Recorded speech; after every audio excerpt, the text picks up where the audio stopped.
When I first bought the farm, all I wanted was peace, hard work, and the satisfaction of building something real with my own two hands. After years of working in an office as a financial analyst, I traded suits and deadlines for dirt, sweat, and the sound of roosters greeting the sunrise.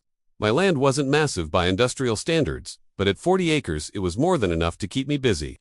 I grew vegetables, raised chickens, and even had a small herd of goats that became the pride of my kids. My wife and I poured our savings into the place, and within a couple of years, we'd managed to make it profitable selling organic produce at local farmers markets and supplying fresh eggs to nearby restaurants. It should have been a dream come true, and it was, until the Homeowners Association decided I was their new target. Technically, my land bordered the HOA subdivision, and though my farm wasn't under their jurisdiction, they despised the idea of someone living just outside their little bubble of manicured lawns and white picket rules. At the heart of it all was Karen, the HOA president, who acted less like a neighbor and more like a self-appointed queen. Karen didn't like the sight of tractors rolling past her house, didn't like the faint smell of fresh manure drifting across the breeze, and absolutely hated that my farm was thriving while her life revolved around neighborhood politics. At first, she lodged complaints with the county about noise, dust, and even the way I stacked hay bales. When those went nowhere, she switched to a more direct tactic, cornering me one morning as I was loading baskets of cucumbers and peppers into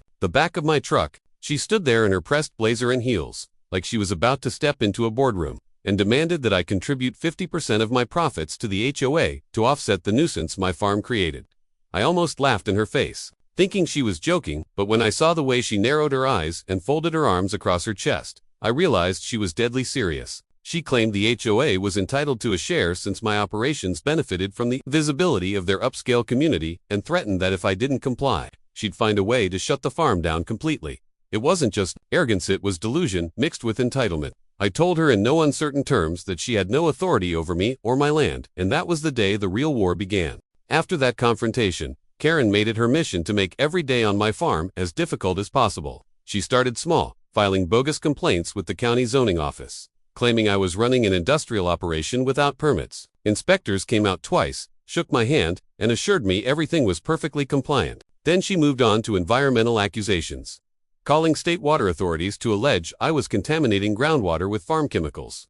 The irony was rich, considering I ran an organic farm and didn't use a single synthetic pesticide. When that tactic failed, she escalated in ways that felt downright personal. My deliveries to restaurants and markets suddenly faced mysterious delays. Turned out Karen had been calling ahead, pretending to represent concerned citizens, warning them that my farm was under investigation for violations. Thankfully, most of my customers knew me well enough to laugh it off, but a few grew nervous and temporarily suspended orders, which hit our income hard. My kids came home from school upset one day, saying other parents were whispering that their dad was illegally profiting off the neighborhood. That's when I realized Karen's smear campaign wasn't just about money. It was about destroying my reputation until I had no choice but to fold. The final straw came when I caught her trespassing on my property at dawn, standing in the goat pen with her phone out, filming as if she were compiling some sort of expose.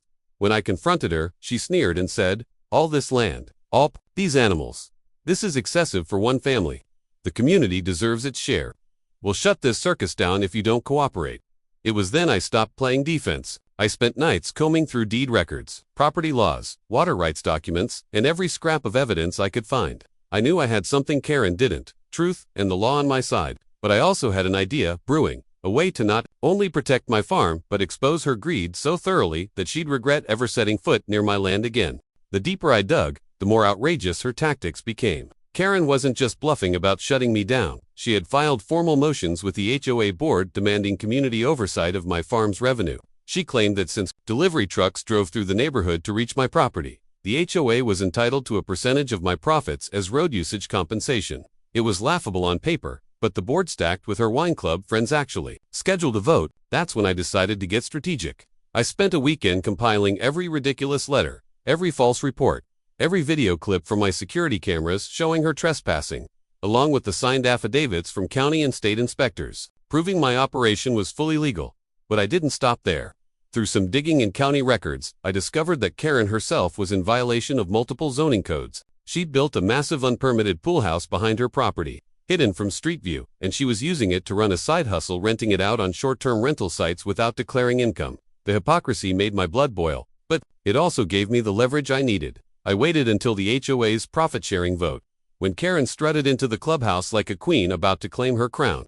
Clipboard in hand, lips curled into that smug smile she always wore when she thought victory was near. She launched into a tirade about fairness, community values, and selfish landowners exploiting resources meant for everyone. Just as she was riling up the room, I stood, plugged my laptop into the projector, and calmly said, "Before you vote, there's something you should all see." The first slide came up, a time-stamped video of Karen sneaking onto my property, flashlight in hand, muttering into her phone about getting proof of violations. The room went silent except for the sound of her sharp intake of breath. Then I clicked to the next slide, official county reports stating my farm was in complete compliance. And then, the coup de grace, photos and records of her illegal pool, house, and undeclared rental income. Gasps filled the room. Karen's face drained of color as her neighbors turned on her, whispering accusations and disbelief. I had flipped the script, and for the first time, she wasn't the predator, she was the prey. The clubhouse turned into a circus the moment my final slide hit the screen. Neighbors who once nodded politely at Karen's speeches now glared at her like she was poison. One man in the back, a retired lawyer named Philip, stood up and demanded, in his booming voice, "Is it true, Karen, you've been running an illegal rental business behind our backs?" She stammered, tugging at her scarf, insisting it was a guest house for family. But the county permits I displayed on screen proved otherwise. Another neighbor, a mother of 3 who had nearly lost her home to foreclosure because of mounting HOA fines, shouted that Karen had no right to talk about fairness while pocketing untaxed profits. The room erupted in arguments, and for once, I didn't have to raise my voice. The crowd was fighting my battle for me. I simply stood by, watching the queen bee unravel in her own hive. But Karen, being Karen, didn't go down without a fight. She tried spinning everything as a conspiracy. She claimed I had doctored the records, hacked her computer, and planted evidence. She even accused me of bribing the county inspector, though the inspector himself was present. Arms crossed, glaring at her with the look of a man done with her nonsense. Then came the best moment. One of the board members she thought was firmly in her pocket spoke up and admitted that Karen had pressured them to vote her way under threats of compliance audits. The betrayal on Karen's face was almost cinematic, her allies abandoning ship while the whole neighborhood watched. The HOA board, sensing the storm, quickly voted to table her ridiculous profit-sharing scheme. But I wasn't done. I calmly informed everyone that I had already forwarded the evidence of Karen's illegal rental income and unpermitted construction to the county zoning office and the IRS. Gasps swept through the crowd. Karen shrieked, "You can't do this. To me, I am this community." But her words carried no power anymore. The once feared HOA tyrant was now cornered, her empire crumbling under the weight of her own arrogance. And as I left the meeting, neighbors who once avoided eye contact with me clapped me on the back, thanking me for exposing her. For the first time in years, I felt the tide turning not just against Karen, but in favor of real justice. The morning Karen's downfall became official felt like the first day of spring after a long, brutal winter. I was out in the fields before sunrise, the smell of damp soil in the air, when my phone buzzed with a news alert. Front page, bold, headline, HOA president under investigation for tax fraud and illegal rentals. I nearly laughed out loud. By noon, 2 county inspectors and a deputy sheriff were parked outside her house, serving her with notices while the entire neighborhood pretended not to stare from behind curtains and hedges. Her voice carried across the streets, screeching, desperate, trying to maintain the same authority she once wielded like a sword, but no one listened anymore. The woman who had demanded half of my farm's profits now stood trembling on her driveway, clutching papers that spelled the end of her reign. Word spread fast.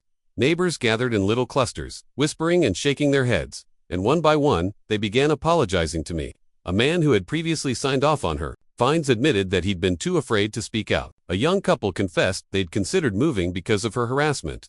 "You did what we couldn't," one woman told me. "You stood up to her." For the first time, the community didn't see me as the outsider farmer Karen tried to paint me as so they saw me as the one who finally pulled the mask off the monster. The cherry on top came at the next HOA meeting. Karen, pale and furious, tried to bang her gavel and declare the meeting in order. But the board president, yes, the board had already stripped her of authority, cut her off. In front of everyone, they announced her suspension pending investigation. The room erupted in applause, and when Karen stormed out, her heels clacking against the tile like a retreating general, I swear the air felt lighter. For the first time in years, people laughed freely, joked about repainting mailboxes without fear of citations, and someone even suggested we throw a neighborhood barbecue on my farm. That night, I sat on my porch with a mug of coffee, looking out over the rows of crops glistening under the moonlight.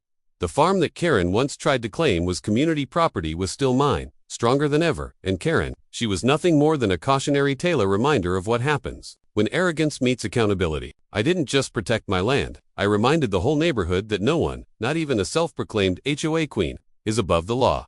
And as I leaned back in my chair, listening to the crickets hum and the soft rustle of the wind in the trees, I couldn't help but smile.